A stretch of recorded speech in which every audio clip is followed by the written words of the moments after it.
today. Is MMA Media ever truly satisfied?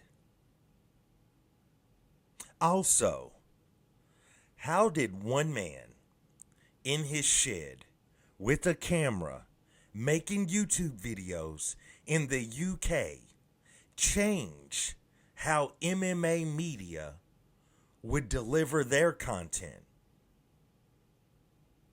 But let's go back to the first question. Will MMA Media ever be satisfied? All of this and more on today's episode of Matter of Fact MMA. What's up? What's happening? Let's go. What's up, guys? We right back at it. We right back with it. It's your boy, Matt. And I was supposed to get on here and make a video about a couple of more fights that I want to see at UFC 314, which I still might. But nevertheless, something I noticed is it's very interesting. I just want to talk about this real quick. So there is a stark difference between MMA Media, which I guess you could also say is MMA journalism. You know, people that consider themselves to be MMA journalists or a portion of the serious form of MMA Media versus MMA YouTubers, which I guess you could call me that, but you know, people like the MMA Guru and everybody on YouTube that bring us the news or entertaining content pertaining to MMA, right?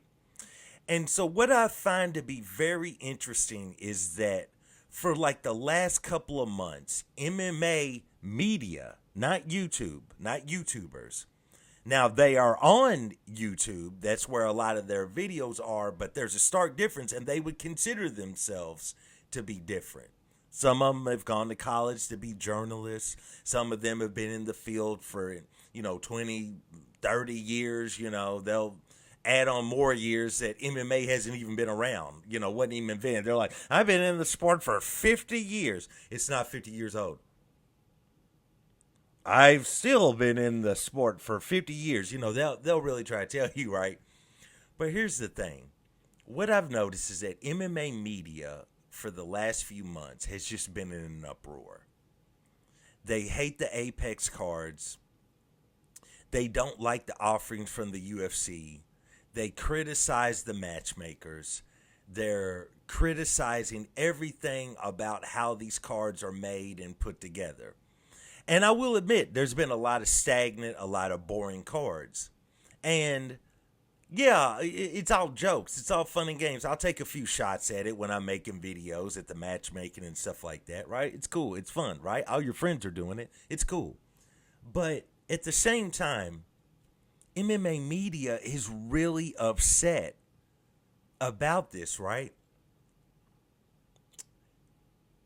And I think I'm going to point out what makes MMA Media so soft. Now, before I get into that, I will say I like a lot of MMA Media.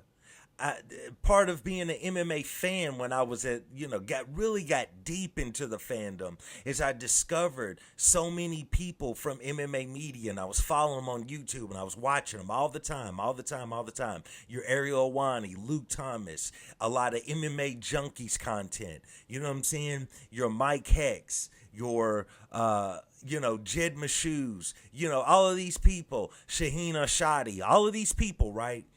And I would check them out, A.K. Lee, you know what I'm saying? And I was watching these people all the time. Of course, it originally started with Joe Rogan and his fight companions that eventually turned into, let's talk about fights for 5 minutes. And then let's discuss the intricacies of comedy and how you grip the mic and how you formulate jokes and all of this, right? I even watched Brendan Schaub for a point in time when he first started his channel. You know what I'm saying? And that was, God, what were we all thinking when we were watching Brendan Schaub? Like, what was wrong with us? You know what I'm saying? What drugs were we taking at that point in time? You know what I'm saying? But when I look at MMA Media is so soft. And I wanted to just say that what I just said prior to that statement, that I like a lot of these people, but some of these people I find to be insufferable. You know what I'm saying? Because it shows that they're not necessarily grounded in other sports to really understand what's going on within the sport that you cover. So this is what I'm saying. They're all up in an uproar. They have been. And now we're finally upon UFC 314. And it's a good card. It's got a lot of high stakes fights that we really want to see. And rather than just being happy and reporting on all of that, which they're doing a little bit of that, they're still leaning into where we've come from, what's been going on the last few months, and see, UFC, you can make cards like this. Just do them every weekend. Just do this all the time. And it's like, first off, if you consume any other sports, you realize that, let's say you're talking about the NFL, you realize, bro, the Patriots suck right now, right? They're a terrible team. Every now and then, man, you're going to tune in and you're going to get the Patriots versus the Arizona Cardinals. You know what I'm saying? You're going to get the Patriots versus the Jacksonville Jaguars. It's not a high stakes matchup. Neither team is good. There's no stars that you like. You don't even care about the coaches. You don't care about it at all. You don't even like the jerseys.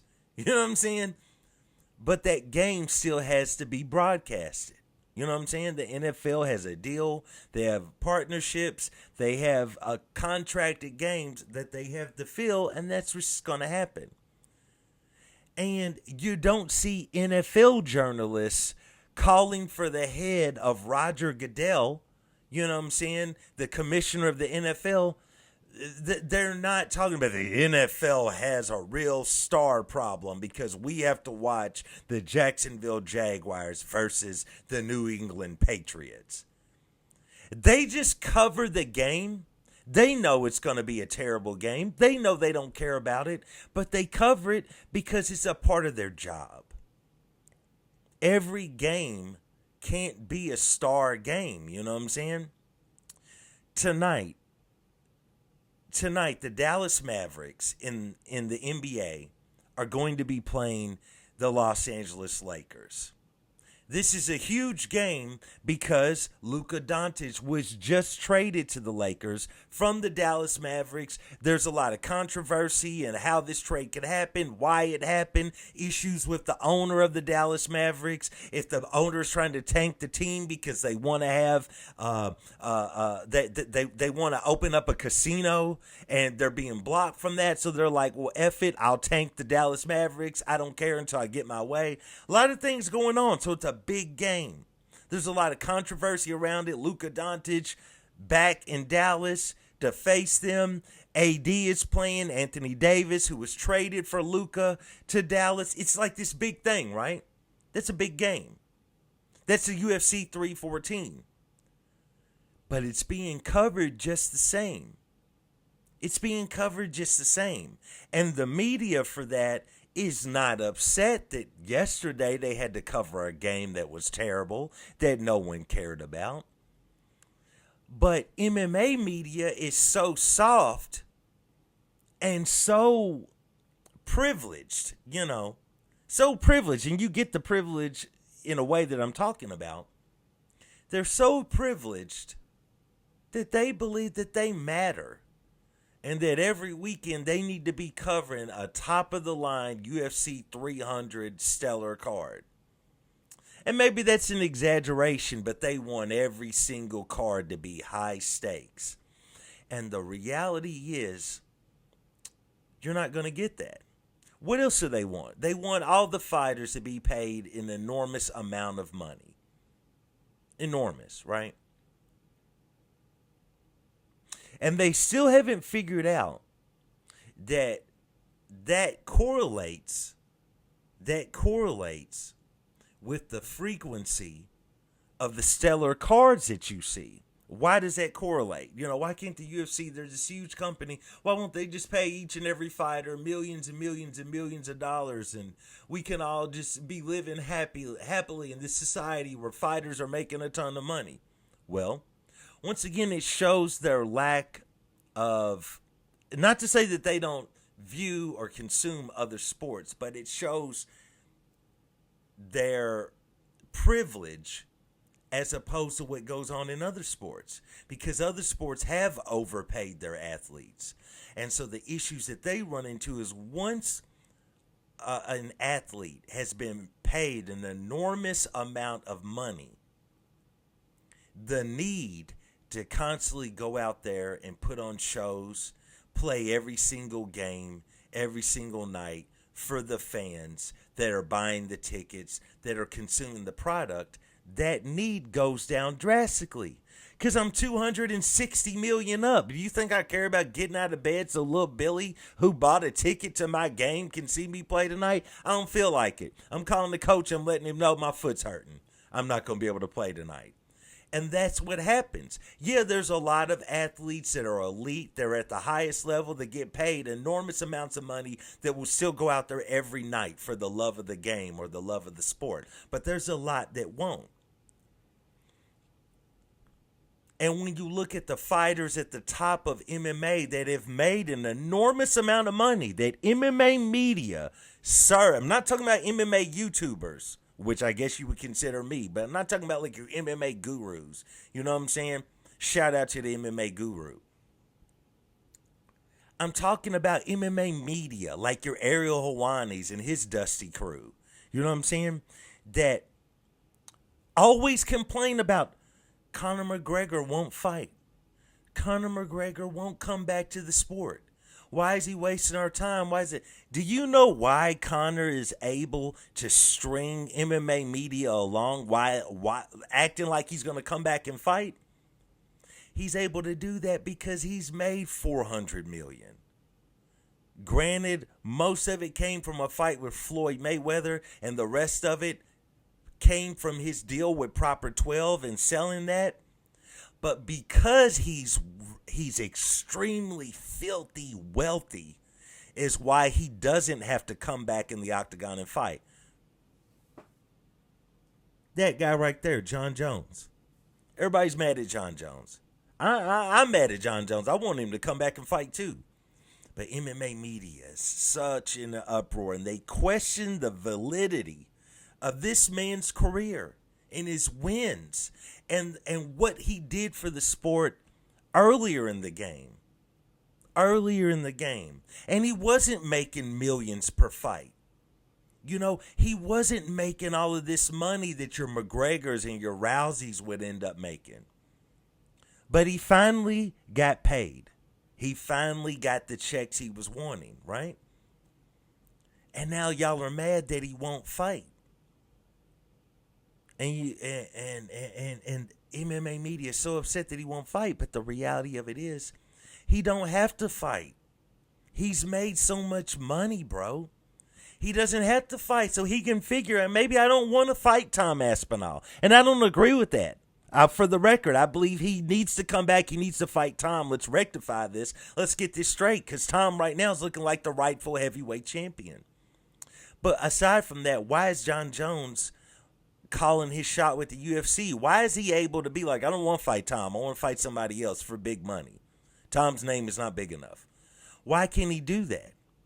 If he can do that, because he's made a nice chunk of money. So if he needs to set out, he'll set out. It ain't no big deal. He's still got money. He's still got property. He's still got investments. He ain't tripping, is what I'm saying. So you have to understand, for all of you MMA media that spend every breath and every hour serving the UFC, serving the matchmaking, talking about you're sick of these cards that don't go anywhere. And granted, yeah, there's some of these cards that I find boring that I don't even really cover them for real. I still watch them, but I don't really cover them on here. So it's been a little bit stagnant, even for MMA YouTubers.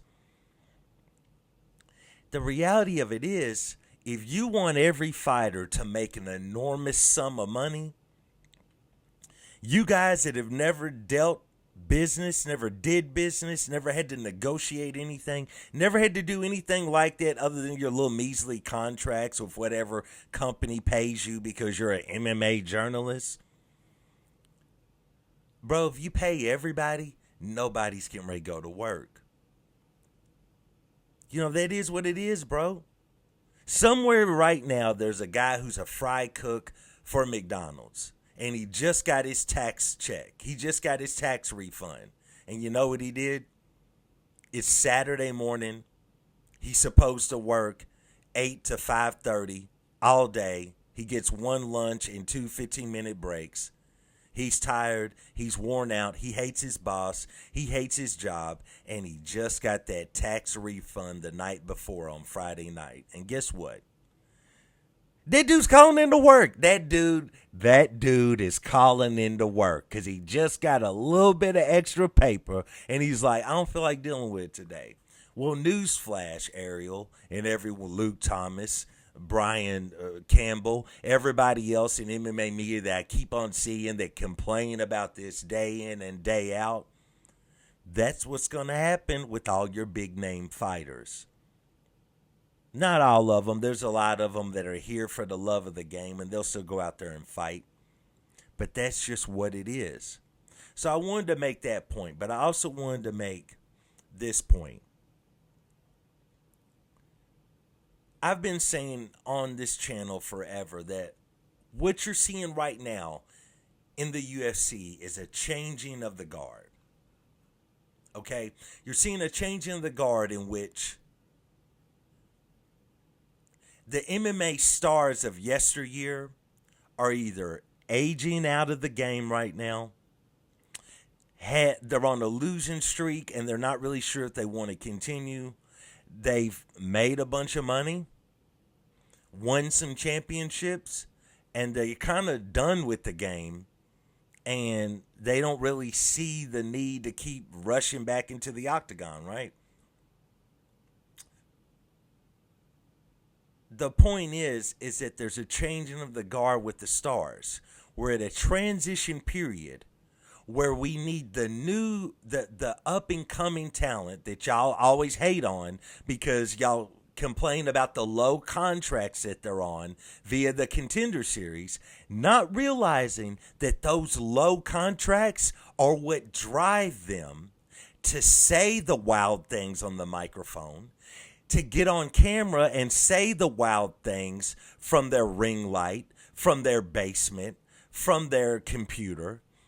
It's what propels the fighters to go to press conferences and say the outlandish things because they want to make McGregor money.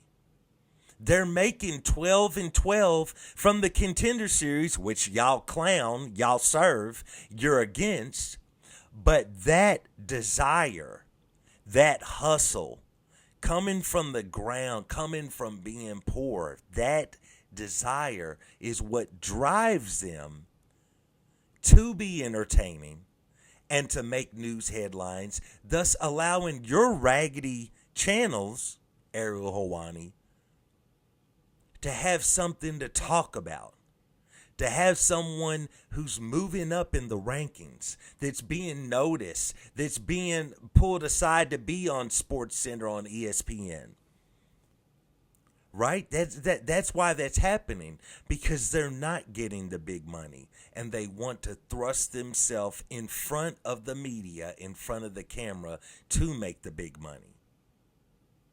So what I see a lot is y'all tear those people down because they didn't say something that you agree with, right? You're so woke, you didn't like how they worded something, or someone that was alienated, so on and so forth.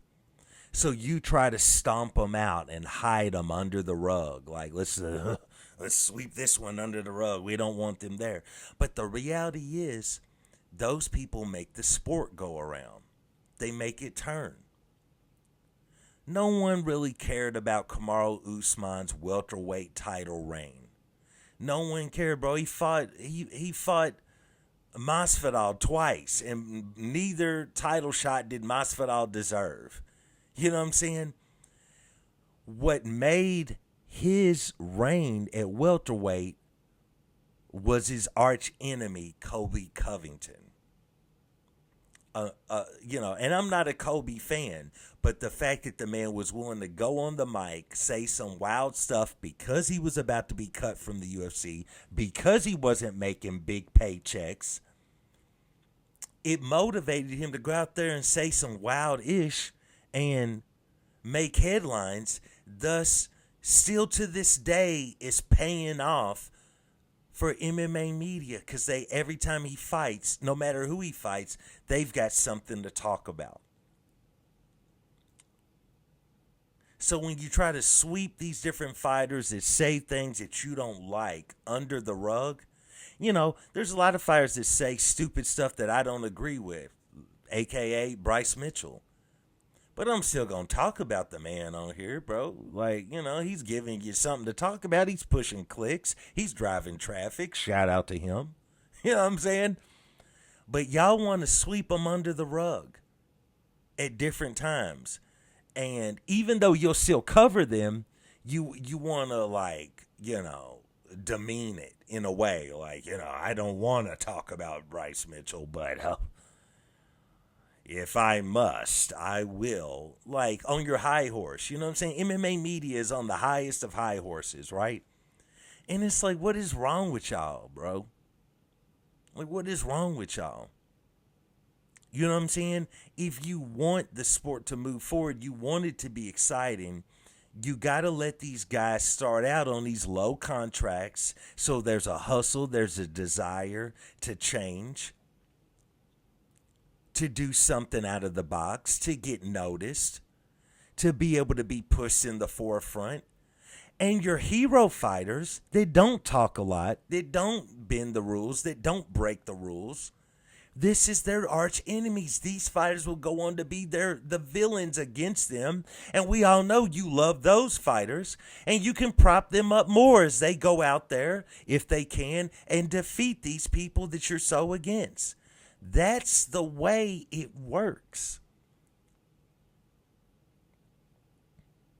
What's wrong with y'all? You're so privileged that you just don't get that. You know what I'm saying? So in this fight week of 314, where it's time to celebrate a great card, a lot of good fighters, a lot of high stakes fights, you still can't get over what's been going on for the last month or so. Get over it, bro. It's all good. Let it go, man.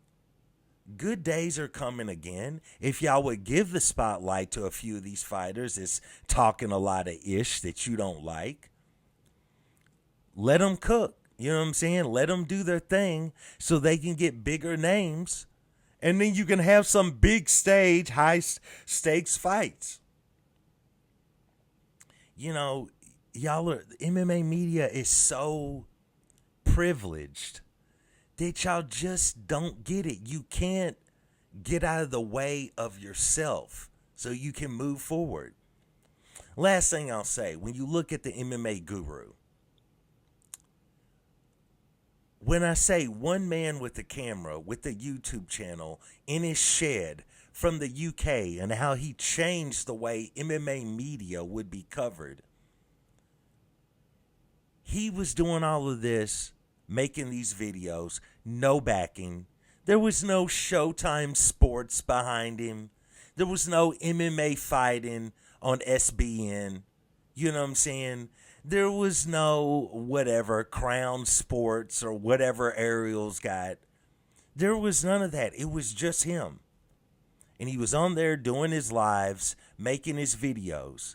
And he starts getting monetized. He's eating off of his streams. He's making money off donations on his streams, his live chats. He's making money off the videos he posts on his MMA channel. All of a sudden, Morning Combat gets canceled by Showtime Sports. And Luke Thomas wants to, he always had a personal YouTube channel. I follow it. I have for years. But all of a sudden, he's always done live chats. And he would take donations, but all of a sudden, he wants to lean more into the guru archetype, right? He wants to lean more into that, right? He wants to start getting paid the way Guru's getting paid. Then you see Ariel doesn't want to renew with MMA fighting. And he literally pillages their staff, takes most of them to leave with him, and he's with his Crown Sports or whatever. So he can then directly control his live streams, his everything, and also adopt the Guru model. And then Dusty Brian Campbell from MMA Combat, from Morning Combat with Luke. Then he wants to have his own separate channel, and he wants to monetize, and he wants to do live streams, and he wants to say wild things. And all of the same MMA media that hated the man from the UK in his shed and downed him and thought he was a nobody and talked about him and slung all this dirt on him and all of this stuff. And I'm not glazing the dude. I'm not glazing him. It's not even about all of that.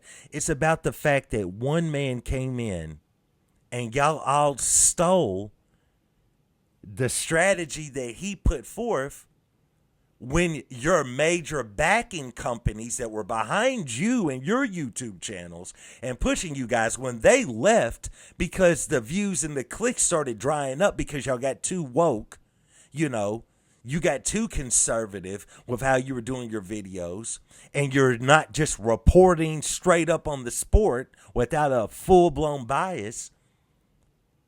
And he starts getting the views, and he starts making the money, he being Guru. Now we look at you guys, and you all are adopting. Wow, how the tables turn. All of a sudden, now you all are doing the same thing, adopting the same model for your own channels. Very, very interesting how a machine, being MMA Media, is running and moving and everything's fine. And then one little person comes along, you know what I'm saying? One little person, the little engine that could, and upsets the apple cart. And then they all follow. And so now they spend their days downing what could be the beginning of new stars for mixed martial arts, or at least be the arch nemesis of the stars that you already like and wish they had somebody to fight. You spend all of your time knocking them, downing them, wanting everybody to make millions of dollars per fight, not understanding that once they do, they're not going to be entering in the octagon anytime frequently, so you're going to have to lean more into the lower paid fighters, or they're going to have to start creating more low-paid fighters to go out there and fight because you can't get the stars to fight. Very interesting times. Very interesting times. I just wanted to talk about that. I just wanted to throw that out there. I got another video coming where we're going to talk about a couple other fights in UFC 314 that I really want to see. But I just had to take the time just to come in and, S all over MMA Media, because they raggedy. They really are raggedy. I enjoy some of them, but even the ones that I really enjoy still are just so privileged and don't realize it. Nevertheless, man, please like, subscribe, comment. Let me know if you have any thoughts on the topic I just put forth. And once again, I do want to thank you guys for joining me for another episode of Matter of Fact MMA. And I'll check you next time. Peace.